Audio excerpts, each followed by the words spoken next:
नमस्कार, मैं सुरेश कुमार, इतिहास व्याख्याता। आज हम राजस्थान के इतिहास सर्वेक्षण में राजस्थान के इतिहास में सर्वेक्षण नामक बुक में से हम जालोर के चौहान के विषय में पढ़ेंगे। पिछली कक्षा में हमने रणथंभौर के चौहान के विषय में पढ़ा था। जालोर के चौहान नाडोल शाखा के प्रतिभा संपन्न कीर्तिपाल ने 1181 ईस्वी के लगभग जालोर को परमाणु से छीनकर अपने अधिकार में ले लिया और वे वहां का स्वतंत्र शासक बन बैठा। कीर्तिपाल जालोर शाखा के चौहान वंश का प्रथम संस्थापक था। प्राचीन शिलालेखों में जालोर का नाम जाबालीपुर और किले का सोनगिरी मिलता है, जिसको अपभ्रंश में सोनगढ़ कहते हैं। इसी पर्वत के नाम से चौहानों की एक शाखा सोनगढ़ कहलाई। नैन्सी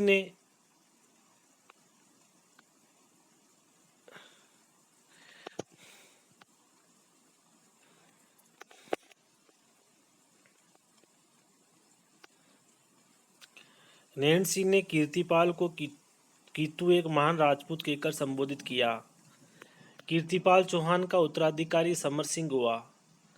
उसने गुजरात के चालुक्य शासक भीमदेव द्वितीय के साथ अपनी पुत्री लीला देवी का विवाह कर गुजरात के साथ महत्वपूर्ण संबंध स्थापित किए। उदय सिंह 1205 से 1257 ईस्वी। कीर्ति कौमुदी के अनुसार समर सिंह के उत्तराधिकारी उदय सिंह के समय में जालोर की अधिक परिवृद्धि हुई। रणथंभौर तथा सपादलक्स के चौहानों की शक्ति के पतन के बाद तुर्की सल्तनत का नेतृत्व स्थापित करने के प्रयासों पर रोक लगाने वाली एक उस समय यदि कोई शक्ति थी तो वे जालोर के चौहानों की थी। निस्संदेह ही वे उत्तरी भारत का अपने समय का महान तथा शक्ति संपन्न शासक था। उदय सिंह सोनगढ़ के समय सन 1228 ईस्वी में दिल्ली सुल्तान इल्तुतमिश ने जालोर पर आक्रमण किया। 1228 में दिल्ली सुल्तान इल्तुतमिश ने जालोर पर आक्रमण किया और जालोर दुर्ग का घेरा डाला। उदय सिंह सोनगढ़ ने सुल्तान इल्तुतमिश के सारे प्रयास असफल कर दिए। फारसी तवारीखों के अनुसार चौहान शासक ने इल्तुतमिश की अधीनता स्वीकार कर ली तथा 100 ऊंट एवं 20 घोड़े सुल्तान को भेंट किए। कानरदे प्रबंध के अनुसार 1254 ईस्वी में नासरुद्दीन महमूद ने उदय सिंह पर आक्रमण किया, परंतु मुस्लिम सेना को परास्त होकर वापस लौटना पड़ा। चाचिक देव 1257 से 1282 ईस्वी। दशरथ शर्मा के अनुसार उदय सिंह के पुत्र चाचिक देव ने राज्य की सीमा को बढ़ाया। वे नासरुद्दीन महमूद तथा बलबन का समकालीन था, जिन्होंने इसकी किसी प्रकार से सताने का साहस नहीं किया। बर्नी के अनुसार चाचिक के बाद उसका पुत्र सामंत सिंह 1282 से 1305 ईस्वी जालोर का शासक रहा।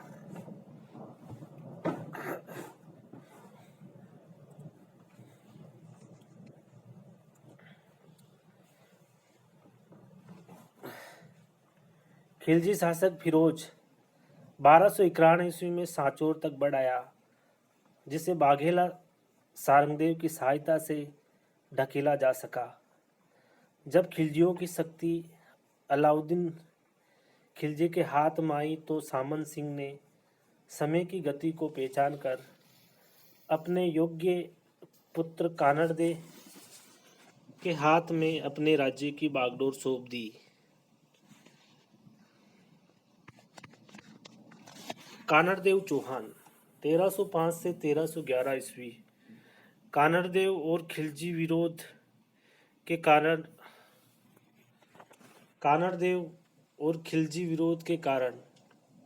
नंबर 1 के कानरदेव प्रबंध में वर्णित है कि जब अलाउद्दीन खिलजी ने 1298 ईस्वी में गुजरात विजय के लिए अभियान किया तो मार्ग में जालोर पड़ता था। उसने कानड़देव को कहलवा भेजा कि शाही सेना को अपनी सीमा से गुजरने दिया जाए, परंतु कानड़देव ने मना कर दिया। परंतु उस समय खिलजी सेना, जिसका नेतृत्व उलुग खां और नुसरत खां कर रहे थे, पर राजपूत सेना ने हमला बोल दिया तथा उलुग खां को अपनी जान बचाकर भागना पड़ा।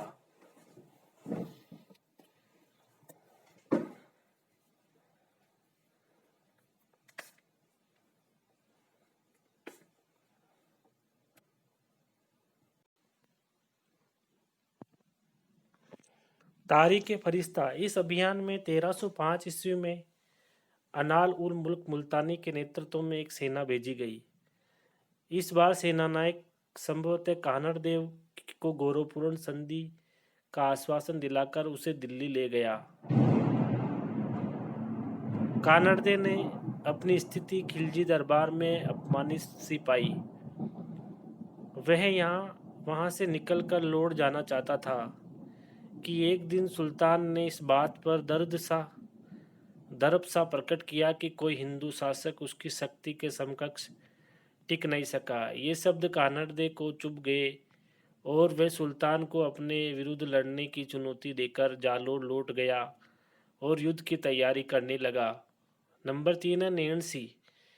लिखता है कि जब कानड़देव का पुत्र वीरम अलाउद्दीन के दरबार में सेवा के उपलक्ष्य में रहता था तो हरम की एक राजकुमारी फिरोजा उससे प्रेम करने लगी। वीरम को उससे विवाह करने के लिए बाध्य किया गया। राजकुमार तुर्क कन्या से विवाह करना अधार्मिक समझ चुपके से जालोर लौट आया। इस मानहानि से श्रुत होकर सुल्तान ने जालोर पर धावा बोल दिया। कानड़देव प्रबंध में इसके उपरांत ये भी मिलता है कि जब सुल्तान को जालोर पर आक्रमण करने में कोई सफलता न मिली तो कुमारी फिरोजा स्वयं गढ़ में गई, जहां कानड़देव ने उसका स्वागत किया, परंतु पुत्र से उसका विवाह करने से इनकार कर दिया। परंतु पुत्र से उसका विवाह करने से इनकार कर दिया। हताश होकर राजकुमारी दिल्ली लौट गई। कुछ वर्षों के उपरांत अलाउद्दीन ने फिरोजा की एक धाई गुलबिस्त को आक्रमण के लिए भेजा। उसे ये कहा गया कि वे बीरम बंदी हो जाए तो जीवित लाया जाए, यदि धाराशायी हो तो उसका सिर लाया जाए। जब राजपूत सेना धाई के आक्रमण से हार गई और वीरम वीरगति को प्राप्त हुआ तो उसका सिर दिल्ली ले जाया गया और राजकुमारी को दिया। राजकुमारी इसके साथ सती होने को तैयार हुई।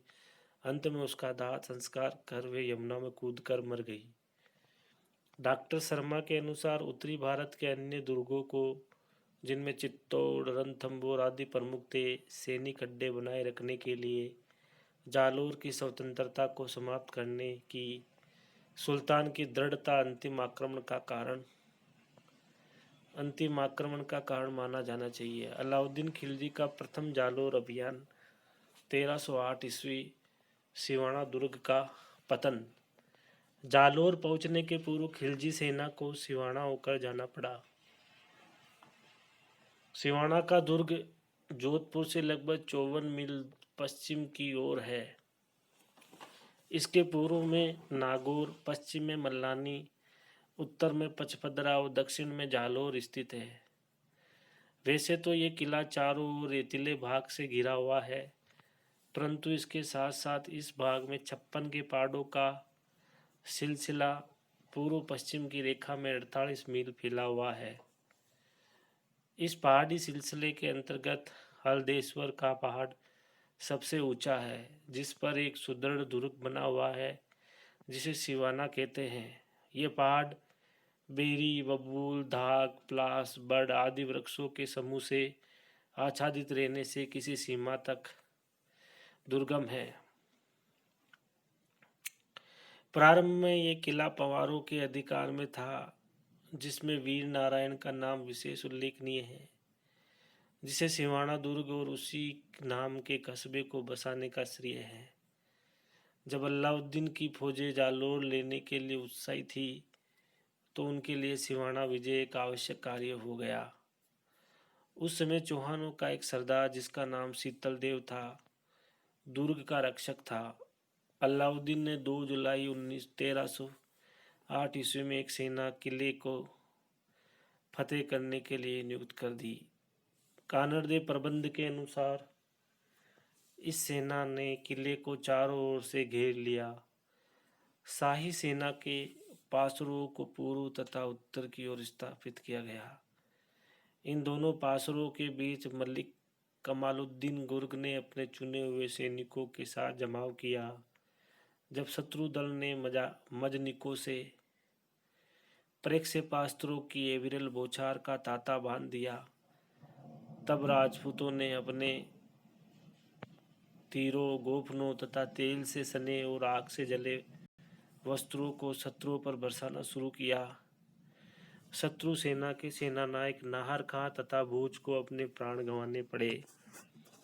नाहर खां तथा भोज को अमीर खुसरो एवं कानड़देव प्रबंध के अनुसार सुल्तान एक बड़ी सेना लेकर सिवाना की ओर चल दिया। उसी अवधि में एक राजद्रोही भावले की सहायता से किले के कुंड की, जो दुर्ग के निवासियों और सैनिकों के लिए पानी का एकमात्र साधन था, गोरख से पवित्र करवा दिया। किले में भी खाद्य सामग्री समाप्त हो चली थी।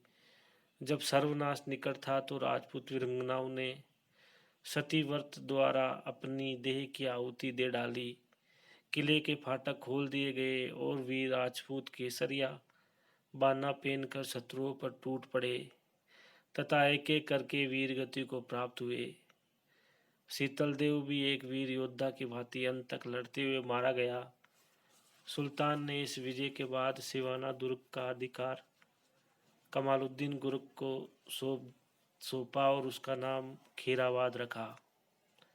इस विजय के बाद मलिक नाइब के नेतृत्व में शत्रु सेना जालोर को घेरने के लिए आगे बढ़ी, परंतु कानड़ देव के लड़के वीरम देव और उनके छोटे भाई मालदेव ने शत्रु द्वारा किला लेने के प्रयत्नों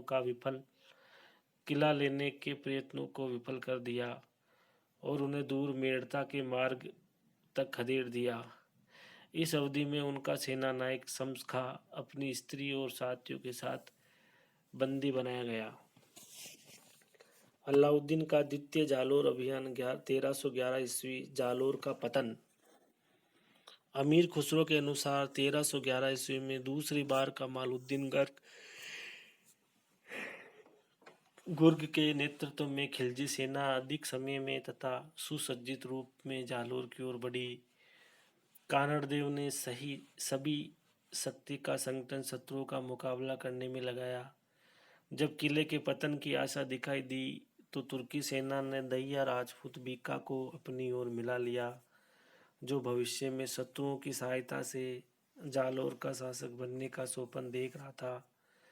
वे शत्रु सेना को किले के आरक्षित मोर्चे पर ऐसे कठिन मार्ग से ले गया जिधर से शत्रु सेना के आने की कोई संभावना नहीं थी।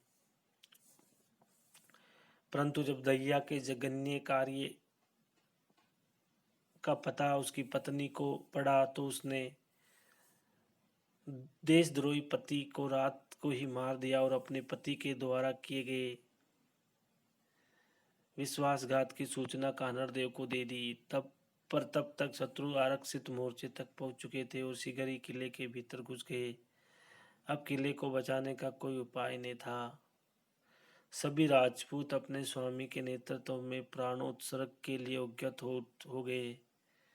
दुर्ग को बचाने के लिए कंधाई, जेत उलीचा, जेत देवड़ा, लूणकरण, अर्जुन आदि सामंतों ने अपने प्राणों की आहुति दे डाली। शत्रु सेना फिर से बढ़ती गई। अंत में एक सच्चे राजपूत की भांति कानड़ देव भी वीरोचित गति को प्राप्त हुआ। वीरमदेव ने यह समझकर कि या तो शत्रु से मार देंगे या बंदी बना लेंगे, स्वयं अपने पेट में कटार भूख ली और मृत्यु की गोद में जा बैठा। इसी अवधि में राजपूत महिलाओं ने जोहर कर अपने सतीत्व की रक्षा की तथा किले के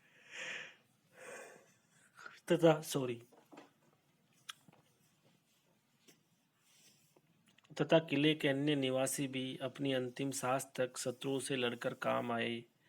इस विजय की स्मृति में सुल्तान ने एक मस्जिद का निर्माण करवाया, जो अभी भी जालोर में विद्यमान है। कानड़देव का भाई मालदेव जालोर के पतन के पश्चात किसी तरह भीषण संघार से बच निकला। बाद में उसने सुल्तान की सद्भावना अर्जित कर ली, जिससे उसने उसे चित्तौड़ के कार्यभार को संभालने के लिए नियुक्त किया।